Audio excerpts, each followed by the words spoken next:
Now, cutting to the chase, how much money have I actually earned on YouTube since the 1st of November when I started monetizing my videos when I got to 1,000 subscribers?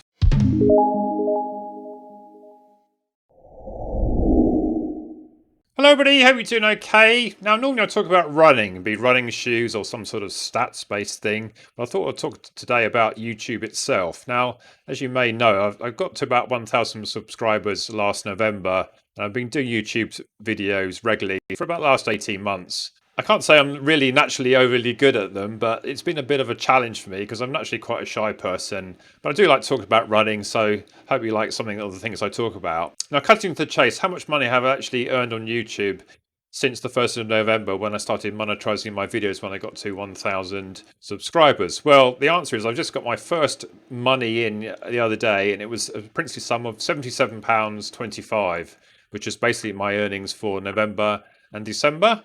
So if you do the sums, then that's basically, if I get another month's worth of earnings at that rate, I might be able to afford a new pair of shoes to review next month, something like that. So clearly, if you go into it to make a lot of money, it's not going to happen overly soon. So the money's definitely a bit of a bonus. But I thought I'd sort of delve into some of the YouTube analytics to see the sort of things that I can see and to see what sort of videos actually are quite popular. So this view here shows my videos ordered by the most amount of views I've ever had. So my most popular videos, interestingly, are all to do with Nike shoes. So, and I think there's a certain longevity about them as well. So my very top video by views is about the Nike Pegasus 36 Trail, and then interestingly, my most one of late was the this year's equivalent, the Trail 2 Gore-Tex.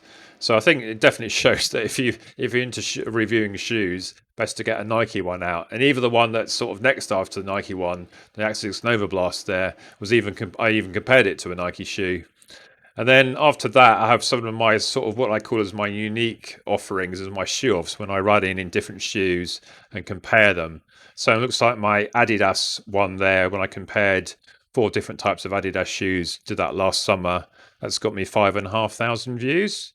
But how does that actually translate into money? Because a lot of these videos were actually made a long time before I got to 1,000 subscribers. So what you're seeing here is a view of my videos ordered by how much money I made from them, and you can see that the Nike Pegasus Trail 2 Gore-Tex one seems to have earned more money than the rest of them put together almost, which is quite funny because at the time I was just recovering from an injury. I think it was my first sort of trial run, so I drove out to the woods in a very wet area, put my Gore-Tex shoes on, did a bit of a mini sort of review of them as I headed out for my run.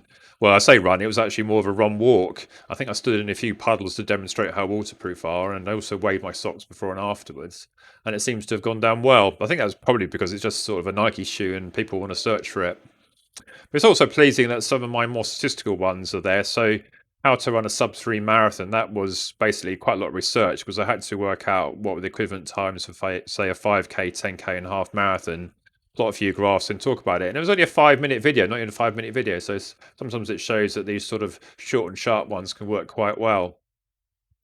And then it's pleasing to see that some of my shoe off videos, which are probably the things that I think are almost unique to me, I don't think really many other people do it like I do, but at least it's not as often, where basically what I do is I take a selection of shoes, run over the same course one after another and see how they feel in terms of like what was my heart rate, what was my pace, what was my power in the stride, how did I just generally feel about them and talk about them.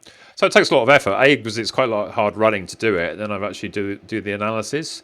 And of course, got to buy the shoes in the first place. And with only £77 come in so far, that's not even enough for one of them so far.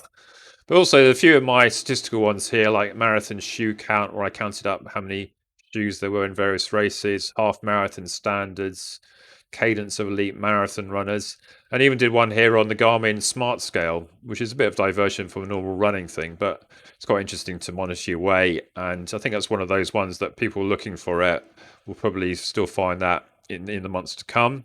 There's a few fun ones as well. I had a run with my friend Phil on my 54th birthday when I was only able to run 5.4k, because on my 50th birthday I ran for 50k. So maybe my 55th birthday in November I'll have to do something a bit more special. If you look at my overview page here, you can see I've now got 1,317 subscribers. So thanks so much to everyone who has.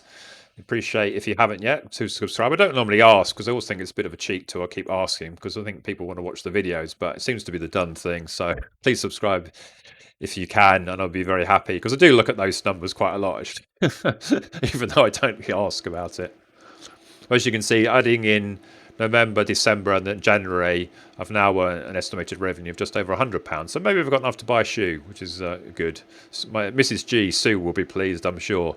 Well, she's never pleased that I buy more shoes, but if she thinks I'm sort of getting a contribution to them, that might help. So here's top videos in this period. And I think this is actually done more on views. And again, the Pegasus Trail Gore-Tex one there did well, and the Garmin Smart Scale as well, and the Marathon Stats one.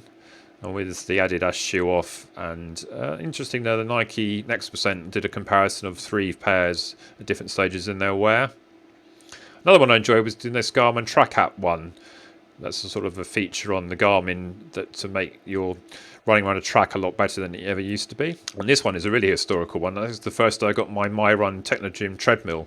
So I think I did a bit of I think that was a live stream. I still get comments about on that video now, actually, people wanting to know about the MyRun. Perhaps I ought to do a MyRun review video at some point. So this engagement one is quite interesting. So this shows you what was the longest period people were still watching at 30 seconds. And interestingly, the top one was Run Equal. Didn't do very well on views. That was all about the cross-country distance debate. You might have seen that there's a movement to try and equalise what distances men and women run in cross-country, because bizarrely, women don't run as far as the men at the moment. So there's been a survey sent out by UK Athletics to try and see what people's views are, but there's some very entrenched views on the subject. So I tried to do some objective stats on what actually people ran in terms of distance to see if I can add something to the debate. So it's interesting that when people click on a video, that if you don't capture their attention within the first 30 seconds, then maybe they don't carry on. But I think this graph here shows how many people actually made it to the end. So it looks like, what, just over about 30% make it to the end?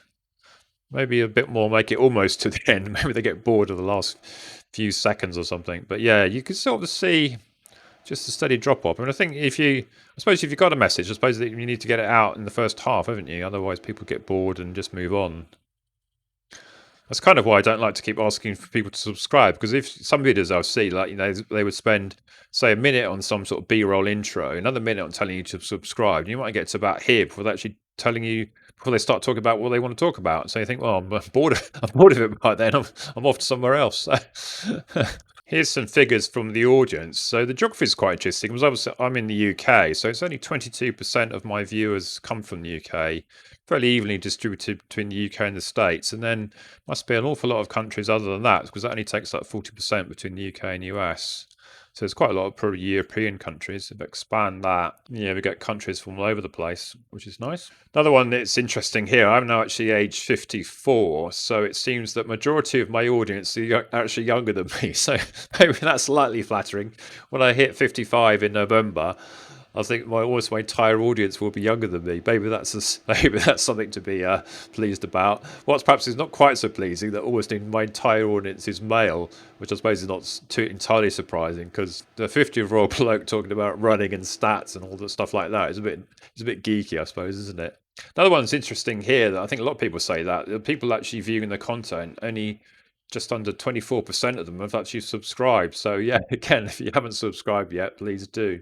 And also, when people view your videos, I always sort of tend to put out a video like really late at night when I'm sort of recording it, and then I think, oh, no one's up to even watch it. So, but then I get bored thinking, oh, having done one, I want to get it out, and then but maybe there's an element of pushing it out sort of like mid-afternoon when people are supposedly watching. I might try that.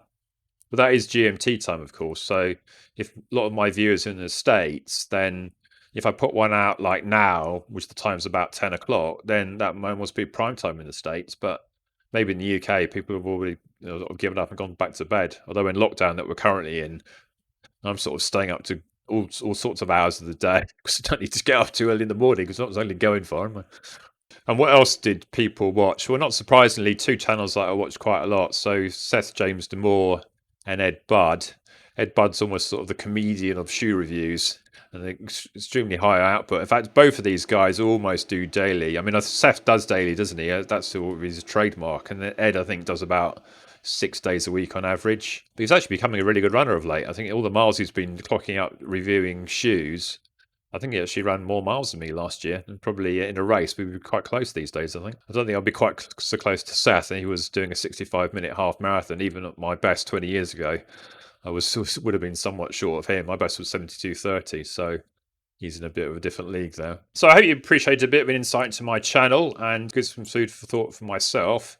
I do quite enjoy doing videos, but you think sometimes you put one out and then you get a few hundred views and you think, oh, why was that? And then you put out one like that Pegasus trail shoe and you get a load of views. And you're thinking, well, why is that one so much better than that one? It's just the way things go sometimes. Anyway, so it was never really my intention to make any money out of YouTube. So if I can earn a bit of pocket money to help fund a few shoes, so much the better. I think I better stick to my day job. Well, I've actually got two jobs. I've got the main day job and I've got another sideline, which is running Power of 10 and Run Written Rankings.